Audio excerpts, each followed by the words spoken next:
नमस्कार दोस्तों, मैं कृष्णा दुबे। दोस्तों, गुरुवार को राहुल गांधी अपने वोटर अधिकार यात्रा के 12वें दिन की शुरुआत सीतामढ़ी से की और इस दौरान वो सबसे पहले सीतामढ़ी स्थित मां जानकी के मंदिर पहुंचे और मंदिर में विधि विधान से पूजा अर्चना की। इस दौरान उनके साथ वहां तेजस्वी यादव भी मौजूद रहे। दोस्तों, राम जानकी मंदिर जाना कोई बहुत बड़ी बात नहीं है, लेकिन अगर राहुल गांधी भगवान राम माता जानकी के मंदिर पहुंचते हैं या जाते हैं तो ये एक बड़ी बात होती है, क्योंकि भाजपा और भाजपा के सहयोगी दल हमेशा ये राहुल गांधी पे आरोप लगाते रहे हैं कि राहुल गांधी भगवान राम को नहीं मानते, क्योंकि अगर राहुल गांधी भगवान राम को मानते तो वो अयोध्या में भगवान राम के प्राण प्रतिष्ठा समारोह में जरूर शामिल हुए होते।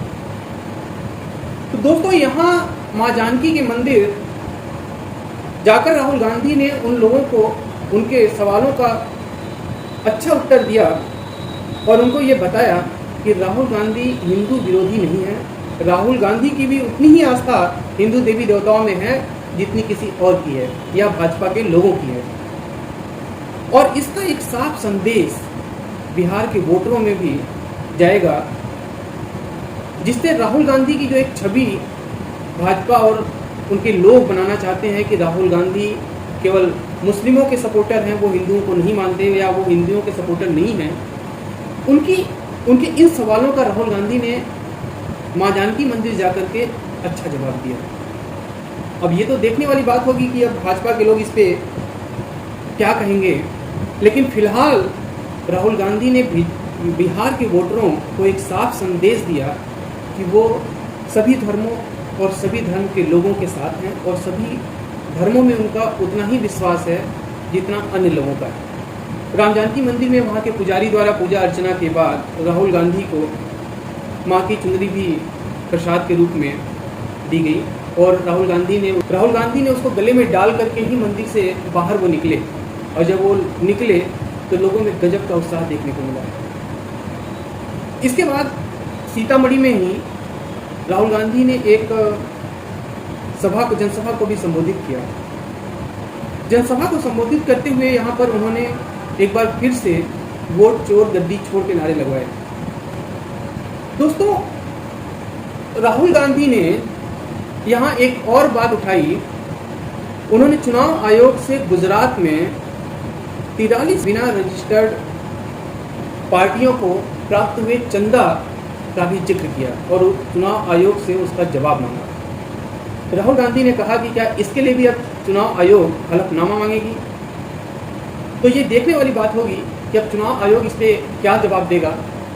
लेकिन फिलहाल राहुल गांधी की यह यात्रा बिहार में काफ़ी सफल दिखाई दे रही है और लोगों का एक बड़ा जनसमूह उनके साथ खड़ा दिखाई दे रहा है और इसका फायदा आने वाले बिहार लोकसभा चुनाव में कांग्रेस और कांग्रेस के महागठबंधन को जरूर मिलने वाला है। इनके वोटों की संख्या में जरूर इजाफा होगा।